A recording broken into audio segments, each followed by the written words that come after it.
If you ever wished Twitter could be more like the worst parts of Yelp, boy, do I have an update for you. Here's what's going on. Twitter just released a new feature called Birdwatch, where essentially now users can crowdsource fact checking. So whenever you come out with a tweet, if it's even a little bit controversial, these birdwatchers or fact checkers can come and they can mass comment on your tweet and potentially, what it seems like from what we're about to review, have your tweet removed or have you shadow banned or marked as spam in the algorithm as a result of this random group of people saying that your tweet is misleading or misinformation.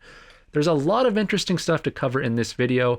I think there's a lot of people that are going to make birdwatch videos, but not many will touch on the implications that I'm about to touch on in this video today. It's going to be an interesting one. Let's get right into it. Welcome back to Shadowbanned with Bobby, the channel where we talk about everything social media censorship. Every day there's a new influencer, politician, or celebrity that gets deplatformed or shadow banned on social media, and we cover it right here. We also talk about some big topic issues like this. This is a new update that could affect everybody. So what is that update? Let's just take a look at it. So Twitter launches Birdwatch, a fact-checking program intending to fight misinformation. And essentially what it is now people can comment on your tweets. And it gets confusing because then people can comment on the comments.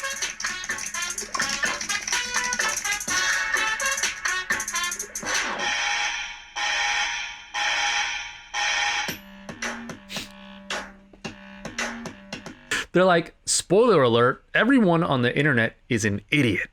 So we gave those idiots the power to take down your tweets. Birdwatch meant to address misinformation on the platform by allowing users to fact-check tweets, the company announced Monday. Users in the pilot program, which will only include about 1,000 users in the US to start, will eventually be able to add notes to tweets to provide context. For now, users participating in the pilot can write notes on individual tweets, but the notes won't be publicly visible yet, only on the birdwatching website. Here's what they said. We believe this approach has the potential to respond quickly when misleading information spreads, adding context that people find trustful and valuable. And look, this is my favorite part of this article right here. Twitter says it has interviewed more than 100 people across the political spectrum. More than 100 people? How many people use Twitter? What is it, like 100 million? It's probably more than that. And you interviewed 100 people? Why? That's embarrassing for you to even... This is the exact type of thing that I would like to fact check. Twitter goes, hey, we polled a ton of political and apolitical people, and they all think that Birdwatch would be an amazing feature. Fact check, it was only 100. Like at that point, just give me the names of all of the people if they're so apolitical. Like who are these people, these 100 people that are deciding the fate or basically the landscape of an entire social media platform in the way that we communicate. You can head over to the Birdwatch website and see some examples for yourself. They're going back to this, whales are not actually mammal, disinformation. And then somebody says, whales are indeed mammals. Marine mammals are able to stay hydrated because their kidneys have evolved to excrete more salt and reclaim more water. And then you can see that people can comment on the comments and say something like, this was concise and easy to understand. Or some people could say this was inflammatory or attacks or something. So basically people can comment on the comments And it's funny because this actually reminds me a lot of Tinder. And I know what you're saying, Bobby, Tinder? Well, Tinder has this interesting algorithm where it forces you to comment on everyone you unmatch with. So Tinder, of course, is a dating app, and you swipe and you swipe and you swipe. And if you unmatch someone, Tinder will go, why did you unmatch this person? Was it a bot? Was it spam? Were they inappropriate? And it actually impacts the algorithm. Let's say that you are inappropriate on Tinder and enough people say that you're inappropriate, they'll actually hide your profile because, of course, they don't want people swiping on you because it devalues the experience and decreases the chance that you will actually open the app and give them money. So could we see Birdwatch have this same effect? And this is something we'll talk about later in the video. Could enough people birdwatch? Could enough people take down tweets or mob and push towards politicians' tweets and birdwatch them and then by effect, their tweets gets shadow banned or throttled or pushed down in the algorithm because of this mob of people saying that this information just isn't right. Let's see how people are responding to this. Twitter launches Birdwatch, an initiative to combat misleading information, and now they're asking for the community to join the effort. I'll go first. Ban name account pronounce account. So this has existed for 10 seconds and people are already trying to weaponize Birdwatch to get people that they don't agree with deplatformed. Interesting. Whether or not you agree with, let's just disassociate ourselves from this tweet because I don't know who this girl is and I don't know who this person is. But people are already trying to weaponize it. Ryan says, so basically a group of ideologically aligned people can get on here and basically take down anything that they don't agree with. I don't know if this is photoshopped or not. I saw this in the comments. But apparently somebody birdwatched this user and marked him as disruptive. Somebody who just gave their own opinion is now marked as a disruptive user by Bot Sentinel. I have no idea if this is real or not, but if it is, this is very alarming that somebody could say something, speak their mind, and be marked as a disruptive Twitter user, which may not mean a lot in 2020, but this really gives me some Black Mirror vibes where, you know, you could be marked as a disruptive social media user and I don't know, maybe you go out on a date and some girl sees that you're disruptive or violent, post violent. I just don't like marking people. It's just not a good experiment, marking people. Anyways, Char says Twitter's new function, Birdwatch, in addition to tweets where someone could submit notes about misinformation in them, sounds great in theory, but if there aren't any proper protections/moderation in place for it, marginalized users on this site will be harassed with it. Now, this is so important to talk about. This is not a political channel. This is something that I didn't mention. I try to mention at the start of every video. I'm talking about people and I'm talking about users. So let's talk about one side and let's talk about the other side. Now, trying to disassociate from everything I'm going to say besides the merit of the idea of it.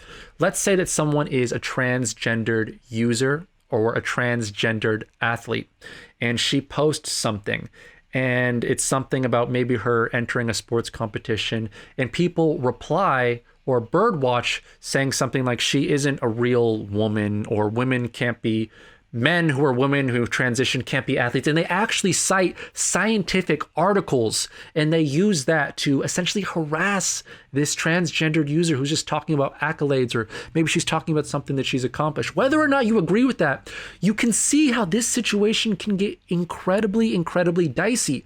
Does Twitter want to put themselves in a position where they're choosing what scientific articles can be used for and against someone? Jane says, Twitter Birdwatch feels like Yelp, but for tweets, both have the community doing the presumably for free. And this is where I want to leave this in this person's tweet, because this is where my opinion comes in. The big concern, which I expressed many times to Twitter, is the safety of these contributors. What happens when you have a high-ranking Birdwatchers whose note does well on a Ted Cruz tweet and is featured on Tucker Carlson? They say user safety is top of mind, but you know. So going back to Jane, what she says is the community, they're doing this presumably for free. They're not doing it for free. Birdwatchers already exist. We've already tried this experiment on Twitter. They're called the Trump reply guys. You remember when Trump was on Twitter? It feels like forever ago. Whenever Trump would tweet, you would have this really specific set of grown men that would spend all day replying to Trump's tweets, and they would do so because they would gain a ton of exposure and notoriety, and they got a ton of likes, and it was an easy slam dunk and engagement and way to grow their followers. Whether you're left or right, these guys were annoying grown men with nothing better to do. Now, what's the word I'm looking for? Legitimizing. We're basically legitimizing these type of reply guys. And here's what's going to come from Birdwatch. Magic Bobby's going to predict the future. Under every AOC tweet, under every Trump tweet is going to be the Birdwatchers. They're going to be famous. There's going to be memes about them. There's going to be a culture under the Birdwatchers. And they are going to respond to everything with the cold, hard facts. And it's going to be annoying. And Birdwatchers will become almost as big as the tweets themselves. Not because of the merit, but because of their desire for celebrity status. They want to be just as important as the tweet themselves, and they're not fact checking out of the, patriotic heart. It's because they want to be famous, and it's going to be unbearable. It really is. Under every politician's tweet, there's going to be a dedicated fact checker. They're going to have their notifications on whenever Ted Cruz makes a tweet, whenever AOC makes a tweet. There's going to be someone saying, actually, the data says this. And then the bigger question is, what if this information is actually taken seriously? Remember when I talked about Tinder and how Tinder uses this information to spam and block users? What if Twitter does this exact same thing? And you may be thinking that's crazy, but it's really not.